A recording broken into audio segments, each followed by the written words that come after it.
Chimney લેવાનું વિચારતા હોય, સ્ટવ લેવાનું, જે ગેસ સ્ટવ લેવાનું વિચારતા હોય, અથવા મિક્સર, અથવા તમે બીજું નવું લઈને આવ્યા છો, શું લઈ આવ્યા છો સર? આપણે ઓવન વિથ એર ફ્રાયર લાયા અને આ છીએ. કચકડા વાળું?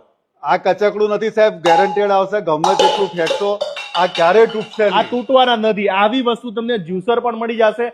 હવે જો તમે ઉભા રહી જો ચીમની, તો તમે આવી બહુ જોઈ છે.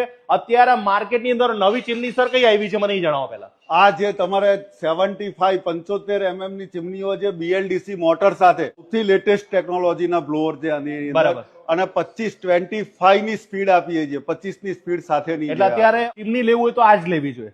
આ જ લેવાય સાહેબ. પછી અત્યારે ગેસ સ્ટવ જોતો હોય સર અમારે, તો અત્યારે માર્કેટમાં નવો ગેસ સ્ટવ કયો આવ્યો છે? એમ તો મારી જોડે બધી જ રેન્જ છે. એના સિવાય અત્યારે એક નવા આવેલા છે કે જે આખા ઇન્ડિયામાં ક્યાંય નહીં મળે ને? ના મળે સાહેબ. જો આખા આ વસ્તુ ઇન્ડિયામાં ક્યાંય નહીં ક્યાંય મળે. ના આને પછાડે કે ના પછાડે? આને કશું જ નહીં થાય. લાઇટર રાખવાની જરૂર નથી ને આમાં શું સેલ કહેવાય, બેલ સેલ કશું નાખવાની કોઈ જરૂર પછી નથી. Air fryer. Air fryer with oven છે. ઓવન ની સાથે સાથે આપણે એર ફ્રાયર આપીએ છીએ, બરાબર. જેની અંદર તમારે અલગથી બે વસ્તુ વસાવી ના પડે. એર ફ્રાયર વિથ ઓવન આપણે લઈને આવ્યા છીએ, એને બિલ્ટ ઇન ઓવન કહેવાય. અને એ બિલ્ટ ઇન ઓવન ઇન્ડિયામાં મૂકનાર આપણે ફર્સ્ટ જ તો છીએ. હળગે બળગે નહીં, ગરમ પર થઈ જાય? કશું જ ના થાય સાહેબ. તમે વુડનના કબાટમાં આરામથી તમે એને ફિટ કરી તો શકો. ભાઈ હવે તમારે જો કિચન એપ્લાયન્સ જોતા હોય તો સ્ક્રીન ઉપર આપણા નંબર ફોન કરજો.